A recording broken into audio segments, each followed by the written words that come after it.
সম্মানিত দর্শক, আসসালামু আলাইকুম ওয়া রাহমাতুল্লাহি ওয়া বারাকাতুহু। নতুন একটি ভিডিওতে সবাইকে স্বাগত জানাচ্ছি। আশা করছি সকলেই ভালো এবং সুস্থ আছেন।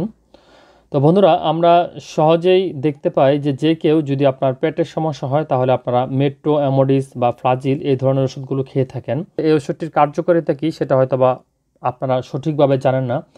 আপনাদের অনেকেরই ধারণা যে এই অ্যামোডিস বা ফ্লাজিল বা মেট্রো এই ট্যাবলেটগুলো খেলে শুধুমাত্র পাতলা পায়খানা দূর হয়। তো তাদের ভুলভ্রান্তি ভেঙে দেওয়ার জন্য আজকের ভিডিওতে কিছু গুরুত্বপূর্ণ বিষয় নিয়ে আপনাদের সামনে আলোচনা করব। বিশেষ করে এই মেট্রো ট্যাবলেটটি কিভাবে খেতে হবে, কাদের জন্য উপযোগী এবং কারা এটি খাওয়া থেকে বিরত থাকবেন, বা এই ট্যাবলেটটির আদৌ কি কাজ করে কিনা, বা আপনার শরীরে কি পরিমাণে কাজ করে বা কী জন্য এটি ব্যবহৃত হয় সেই বিষয়টি নিয়ে আজকে আলোকপাত করার চেষ্টা করব। তো আশা করছি ভিডিওটি শুরু থেকে শেষ পর্যন্ত আপনারা আমার সাথেই থাকবেন। আর চ্যানেলে যারা নতুন সদস্য বা যারা এখনও আমাকে সাবস্ক্রাইব করেনি তাদেরকে আহ্বান জানাবো চ্যানেলটি সাবস্ক্রাইব করে পাশে থাকা বেল বাটনটি ক্লিক করে দেওয়ার জন্য। কেননা আমরা আমাদের এই চ্যানেলটিতে বিভিন্ন প্রকারের গুরুত্বপূর্ণ ভিডিও এবং নিয়মিতভাবে ওষুধ রিভিউ দিয়ে যাচ্ছি, সেগুলো মিস করতে না চাইলে অবশ্যই চ্যানেলটি সাবস্ক্রাইব করে পাশে থাকা বেল বাটনটি ক্লিক করে দিন। তো বন্ধুরা, মেট্রো, যার মূল উপাদানই হচ্ছে মেট্রোনিডাজোল। তো এই ওষুধটির প্রস্তুতকারক হচ্ছে জিসকা ফার্মাসিউটিক্যালস লিমিটেড, যার বাজার মূল্য হচ্ছে 1 টাকার একটু উপরে, মানে হচ্ছে এক পাতা ট্যাবলেট আপনি 10 থেকে 12 টাকা পেয়ে যাবেন। তো এই ওষুধটির মূল কাজ কী?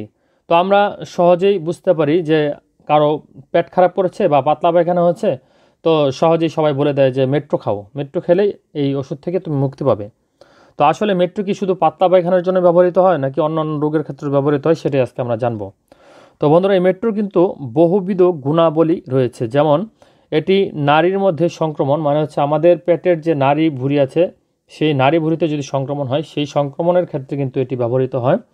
এবং এমিবিয়াসিস একটি রোগ আছে, যে রোগের মানে প্রধানতম কারণই লক্ষণই হচ্ছে নারীর ভিতরে কোনো প্রকারের ইনফেকশন বা সংক্রমণ। তো সেই রোগের ক্ষেত্রে কিন্তু এটি ব্যবহৃত হয়। এবং যোনি ও পার্শ্ববর্তী এলাকায় যদি মানে যোনি পথের আশেপাশে যদি জ্বালাপোড়া বা চুলকানি থাকে সেই ক্ষেত্রেও কিন্তু এই ওষুধটি ব্যবহৃত হয়ে থাকে। এছাড়াও মেয়েদের যাদের ঋতুস্রাব দেখা যায় যে কালারফুল হয় বা স্বাভাবিকের চেয়ে অন্য কালার হয় বা রঙিন ঋতুস্রাব যাদের হয় তাদের ক্ষেত্রে ওষুধটি ব্যবহৃত হয়। এবং এটি যৌনি পথকে শক্তিশালী করার ক্ষেত্রে, বিশেষ করে যারা নবদম্পতি, যারা সদ্য বিয়ে করেছেন তাদের ক্ষেত্রে এটি যৌনিকে আরও শক্তিশালী করার ক্ষেত্রে ব্যবহৃত হয়। এবং সহবাসের ব্যথা কম হওয়ার জন্য বা সহবাসে যেন ব্যথা না হয় সেই জন্য এই ওষুধটি ব্যবহৃত হয়ে থাকে। এবং সহবাস করার পরে যে ব্যথা হয় তখন ব্যথার ওষুধের সঙ্গেও এই ওষুধটি ব্যবহৃত হয়ে থাকে। এছাড়াও প্রস্রাবে ইনফেকশন বা প্রস্রাবে যাদের ব্যথা হয় বা যন্ত্রণা হয় সেই ক্ষেত্রেও কিন্তু এই ওষুধটি সমানভাবে কার্যকারিতা দেখায়। ক্ষুদ্রান্ত্রের সংক্রমণের ক্ষেত্রে ওষুধটি ব্যবহৃত হয়। এবং ব্যাকটেরিয়াজনিত সংক্রমণ, বিশেষ করে ভ্যাজাইনালে যদি ব্যাকটেরিয়া সংক্রমণ হয় সেই ক্ষেত্রে এটি ব্যবহৃত হয়। বিশেষ করে আমাদের মা বোনদের বা মহিলাদের জরায়ুতে এক ধরনের সংক্রমণ হয়, সেই সংক্রমণের ক্ষেত্রেও কিন্তু এই ওষুধটি ব্যবহৃত হয়ে থাকে। এছাড়াও তীব্র আলসারেটিভ বা খাদ্যনালীতে ঘা এর ক্ষেত্রে ওষুধটি অন্যান্য ওষুধের সঙ্গে এটি ব্যবহৃত হয়। শরীরের কোনো অংশের সংক্রমণ বা পচন ধরলে বা ঘা হয়ে গেলে সেই জায়গায় রিপেয়ারিংয়ের ক্ষেত্রেও কিন্তু এই ওষুধটি অ্যান্টিবায়োটিক হিসেবে কাজ করে। হাত এবং পায়ের ভাঁজে বা শরীরের বিভিন্ন অংশে ঘা বা দেখা যায় যে ক্ষত এর চিকিৎসায় কিন্তু ওষুধটি ব্যবহৃত হয়। এবং আরেকটি গুরুত্বপূর্ণ বিষয় হচ্ছে তীব্র দাঁতের সংক্রমণে এটি কিন্তু ব্যবহৃত হয়। তো অনেকেই প্রশ্ন করে যান যে ভাই, আপনি তো বললেন যে এটি পাতলা পায়খানার ওষুধ দিয়ে দিলেন, মানে যখন আপনি দেখবেন যে ডাক্তার আপনাকে এই ধরনের ওষুধগুলো লিখবে, এই প্রিপারেশন ওষুধ, আপনি ওষুধ হাতে নিয়ে ভাববেন ডাক্তার কি পাগল হয়ে গেছে নাকি, ডাক্তার আমাকে দিল পেট নামার ওষুধ বা পাতলা পায়খানার ওষুধ, আমি তো গেলাম দাঁতের চিকিৎসার জন্য। তো এটা হচ্ছে আসলে বিষয়, একটি ওষুধ কিন্তু অনেকগুলো কাজ করে থাকে। সেই জন্য আমরা পরামর্শ দিয়ে থাকি যে কোনো ওষুধ খাওয়ার ক্ষেত্রে ডাক্তারের পরামর্শক্রমে খাবেন, কেননা একজন ডাক্তার আপনার সার্বিক সকল বিষয় বিবেচনা করে। সার্বিক সকল বিষয় বলতে আমি বোঝাতে যাচ্ছি আপনার জেন্ডার, আপনার বয়স এবং শরীরের যে কন্ডিশন, বিশেষ করে আপনার রোগের কতটুকু ব্যাপ্তি, সেই অনুযায়ী কিন্তু ওষুধের ডোজ পরিবর্তিত হয়, কম বা বেশি হয়। সুতরাং ওই অমুকে খেয়েছে বা ওই ভাই খেয়েছে, ওই বোন খেয়েছে, সেটা দেখে দেখে ওষুধ খাওয়া একেবারেই মানে নগণ্যের মতো কাজ, মানে এটা বোকামির কাজ। আর অনেকেই বলে থাকেন যে যেহেতু ওষুধ রিভিউ করছি আবার বলেও দিচ্ছি যে ডাক্তার পরামর্শ মতো খেতে হবে।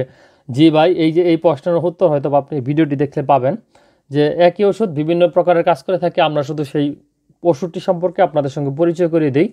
তো সুতরাং ওষুধ খাওয়ার ক্ষেত্রে কিন্তু সিদ্ধান্ত আপনার ডাক্তারের কাছ থেকে নিতে হবে। এটি কাটা ছেঁড়া বা সিজারের ক্ষত শুকাতেও কিন্তু এটি ব্যবহৃত হয়। পেপটিক আলসারের ক্ষেত্রে ওষুধটি ব্যবহৃত হয়। এবং আমাশয়, পাতলা পায়খানা, প্রস্রাবে ইনফেকশন বা প্রস্রাব হলুদ হয়ে যাওয়া বা প্রস্রাবে জ্বালাপোড়া করা অতিরিক্ত স্রাব বা লিকুরিয়া হলেও এই ওষুধটি ব্যবহৃত হয়। তো বন্ধুরা, এতক্ষণ আমরা আলোচনা করলাম মেট্রো বা মেট্রোনেডল ট্যাবলেটটি নিয়ে। আশা করছি ভিডিওটি দেখে উপকৃত হয়েছেন। তো এই বিষয়ে যদি আরও কারো কোনো প্রশ্ন থাকে তাহলে অবশ্যই কমেন্ট বক্সে লিখতে পারেন।